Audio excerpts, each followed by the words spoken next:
Hello दोस्तों, आज के इस वीडियो में हम बात करेंगे कि कैसे आप अपस्टॉक के थ्रू म्यूचुअल फंड में अपनी एसआईपी को चालू कर सकते हो। और लास्ट में मैं आपको एक बोनस टिप बताऊंगा जिसके थ्रू आपने जो भी इन्वेस्टमेंट किया हुआ है उसके ऊपर आप 10% से ज़्यादा रिटर्न्स कमा सकते हो। तो अगर आप भी जानना चाहते हो तो इस वीडियो को अंत तक ज़रूर देखिएगा। तो सबसे पहले आप अपनी अपस्टॉक की ऐप को आईडी पासवर्ड डाल के ओपन कर लीजिए। और अभी तक आपने अगर अपस्टॉक में अकाउंट नहीं बनाया हुआ है तो मैं डिस्क्रिप्शन में लिंक दे दूंगा, वहाँ पर जाकर आप आसानी से अपना अकाउंट अपस्टॉक में ओपन कर सकते हो। जैसे ही आप आईडी पासवर्ड डाल के अपना अपस्टॉक का अकाउंट ओपन करोगे, ऐसी स्क्रीन आपके मोबाइल के ऊपर दिखाई दे रही होगी जिसमें दो तरह का इंटरफेस अपस्टॉक में दिखाई देगा। पहला इंटरफेस होगा ट्रेडर्स के लिए जो अभी आपको दिखाई दे रहा है, और दूसरा इंटरफेस होगा वो होगा इन्वेस्टर के लिए। तो हमें म्यूचुअल फंड में इन्वेस्ट करना है तो हम तो इन्वेस्टर है। तो जो नीचे लेफ्ट हैंड साइड में जो कॉर्नर जहाँ पर मैंने राउंड किया है अकाउंट का ऑप्शन, वहाँ पर जाकर आपको क्लिक करना है। जैसे ही आप क्लिक करेंगे और सबसे ऊपर आपको दो ऑप्शन मिलेंगे,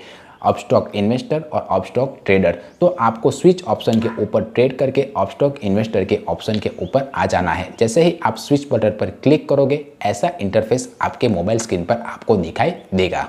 अब आप अपस्टॉक के इन्वेस्टर ऑप्शन के थ्रू स्टॉक में, ईटीएफ में या म्यूचुअल फंड में या फिर गोल्ड में सीधा इन्वेस्ट कर सकते हो। तो हमें तो म्यूचुअल फंड में इन्वेस्टमेंट करना है तो हमें म्यूचुअल फंड के ऑप्शन पर हम क्लिक करते हैं। और जैसे ही हम म्यूचुअल फंड के ऑप्शन के ऊपर क्लिक करते हैं हमें दो तरह के ऑप्शन देखने को मिलेगा।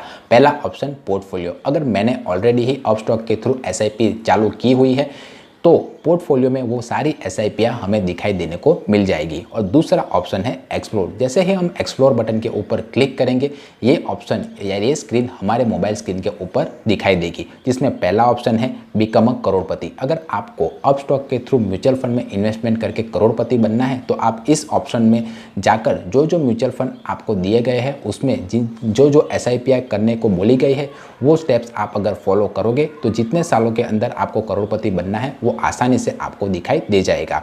दूसरा ऑप्शन है इन्वेस्ट ग्लोबली। आपको अगर अपस्टॉक के थ्रू बाहर के मार्केट में जैसे कि यूएस, यूके, रशिया, चाइना जैसे या फिर जापान जैसे मार्केट में इन्वेस्टमेंट करना है ग्लोबली, तो आप इन्वेस्ट इन ग्लोबली के थ्रू आसानी से इन्वेस्ट कर पाओगे। तीसरा ऑप्शन है ऑल वेल्थ इन्वेस्टमेंट, जैसे जिसमें gold, high risk return, better than FD, यानी कि अगर आपको बैंक से ज़्यादा रिटर्न चाहिए तो आपके लिए अलग ऑप्शन है, अगर आप गोल्ड में इन्वेस्ट करना चाहते हो तो आपके लिए अलग ऑप्शन है, और अगर आप रिस्की हो और रिस्क लेकर अच्छा खासा रिटर्न्स कमाना चाहते हो तो आपके लिए अलग ऑप्शन है। तो आपके पोर्टफोलियो के हिसाब से और आपके रिस्क एपिटाइटी के हिसाब से आपका जो भी ऑप्शन या कैटेगरी है उसमें जाकर आप एक म्यूचुअल फंड को चूज़ कर लीजिएगा।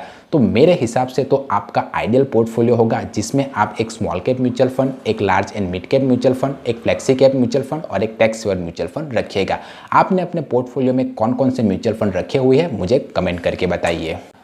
अब हमें रिटर्न्स चाहिए तो हम इक्विटी म्यूचुअल फंड में इन्वेस्टमेंट करेंगे। तो जैसे ही आप large cap, mid cap, small cap या large and mid cap category के किसी भी म्यूचुअल फंड में जाओगे, अब जिसे नहीं पता कि लार्ज कैप कैटेगरी के म्यूचुअल फंड किसे कहते हैं, तो शेयर मार्केट की 1 से लेके 100 के बीच की जो भी टॉप कंपनियां हैं वो लार्ज कैप कैटेगरी में आई। मिड कैप कैटेगरी में 100 से लेके 250 के बीच में आने वाली कंपनियों में ये म्यूचुअल फंड इन्वेस्ट करेगा। स्मॉल कैप कंपनियों में जो कंपनियां 250 के बाद की कंपनियां हैं और रिस्की कंपनियां हैं उसमें वो म्यूचुअल फंड सिलेक्ट करेगा। तो आपकी रिस्क एपिटाइटी के हिसाब से आप किसी भी म्यूचुअल फंड में इन्वेस्टमेंट करना चाहते हो वो म्यूचुअल फंड को चूज़ कर लीजिए और इसके ऊपर क्लिक कीजिए। जैसे ही आप इन्वेस्टमेंट ऑप्शन के ऊपर क्लिक करेंगे आपको दो तरह के ऑप्शन आपकी स्क्रीन पर दिखाई देने को मिलेंगे। सबसे पहला ऑप्शन वन टाइम इन्वेस्टमेंट। अगर आप मार्केट के बारे में थोड़ा बहुत जानते हो और आप एक साथ ही सारा पैसा म्यूचुअल फंड में इन्वेस्टमेंट करना चाहते हो जब मार्केट क्रैश हो, तब आप वन टाइम इन्वेस्टमेंट का ऑप्शन रख सकते हो। और दूसरा ऑप्शन है एसआईपी यानी कि सिस्टमेटिक इन्वेस्टमेंट प्लान।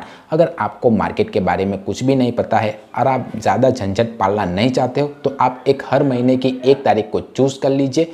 किसी एक पर्टिकुलर तारीख को आपके उस अमाउंट जो भी आपने एसआईपी की हुई है वो अमाउंट आपकी बैंक अकाउंट से कट जाएगी। तो मेरे हिसाब से अगर आप मार्केटर नहीं हो या मार्केट के बारे में नॉलेज नहीं हो रखते हो तो एसआईपी ऑप्शन के थ्रू आसानी से इक्विटी यानी कि शेयर बाजार में इन्वेस्टमेंट कर सकते हो। आपको कौन सा ऑप्शन पसंद है, वन टाइम इन्वेस्टमेंट या एसआईपी? मेरे हिसाब से तो वन टाइम ऑप्शन अच्छा है, पर आपको उसके लिए मार्केट का नॉलेज रखना पड़ेगा। मुझे कमेंट करके बताइए आपको इन दोनों में से कौन सा ऑप्शन पसंद आएगा। अब आप जैसे ही SIP के ऑप्शन को ऊपर क्लिक करोगे, आपको अमाउंट भरने का ऑप्शन दिखाई दे रहा होगा। उसमें आप जितने की भी SIP अमाउंट चालू करवाना चाहते हो आप उसमें टाइप कर दीजिए और जैसे ही आप अमाउंट डाल दोगे, नीचे लेफ्ट हैंड कॉर्नर में आपको डेट सिलेक्ट करनी पड़ेगी, जिस डेट को आपकी SIP की अमाउंट हर महीने आपके बैंक अकाउंट से कटेगी। तो एक बात आप ध्यान रखिएगा, हम सैलरीड पर्सन है तो हमारी सैलरी पहली तारीख से लेकर 15 तारीख के बीच में आ जाती है। तो हम 15 से लेकर 20 के बीच की कोई भी तारीख हम रख सकते हैं SIP को डिडक्ट करने के लिए, ताकि हमारे अकाउंट में पैसे रहे। दूसरा ऑप्शन, आपको तभी यानी कि रिसेंटली ही जैसे आप परचेस करते हो तो पहला इंस्टॉलमेंट भरना ही भरना पड़ेगा। और ऐसा क्यों? क्योंकि इससे आपकी mandate e mandate profile generate होगा। ई मैंडेट क्या है? ई मैंडेट से आपकी SIP की अमाउंट हर महीने ऑटोमेटिकली जिसके थ्रू आपने पेमेंट किया हुआ है उसके थ्रू हर महीने आपके बैंक अकाउंट से कटती रहेगी। आपको बार बार जाकर पेमेंट नहीं करना पड़ेगा। तो आपको फर्स्ट इंस्टॉलमेंट तो अभी ही करना पड़ेगा, ये बात आप ध्यान रखिएगा। तो अपने बैंक अकाउंट में सफिशिएंट बैलेंस रखिएगा। उसके बाद आपको पेमेंट कर देना है। पेमेंट करने के लिए आप UPI के थ्रू कर सकते हो, नेट बैंकिंग के थ्रू कर सकते हो या फिर अपने डेबिट कार्ड के थ्रू कर सकते हो। आपको जो भी ऑप्शन आपको सूटेबल लगे उसके थ्रू आप पेमेंट कर देना। ई मैंडेट के ऑप्शन को जो भी प्रोसीजर है वो ख़त्म कर लेना और बिंगो आपकी SIP अपस्टॉक में चालू हो जाएगी। अगर आपने भी अपस्टॉक में SIP चालू की हुई है तो मुझे कमेंट करके बताइए कि अपस्टॉक का इंटरफेस आपको कैसा लग रहा है और कैसा ये रिटर्न्स लाकर आपको दे रहा है। वीडियो पसंद आए तो वीडियो को लाइक कीजिए ताकि ऐसा इन्फॉर्मेटिव वीडियो दूसरों तक भी पहुँच पाए। आपका कोई भी क्वेश्चन या क्वेरी हो तो आप मुझे सीधा कमेंट बॉक्स में पूछ सकते हो। मुझसे पोर्टफोलियो बैलेंस करवाना चाहते हो तब भी आप मुझे कॉन्टैक्ट कर सकते हो। मिलते हैं अगले वीडियो में, तब तक के लिए बाय बाय।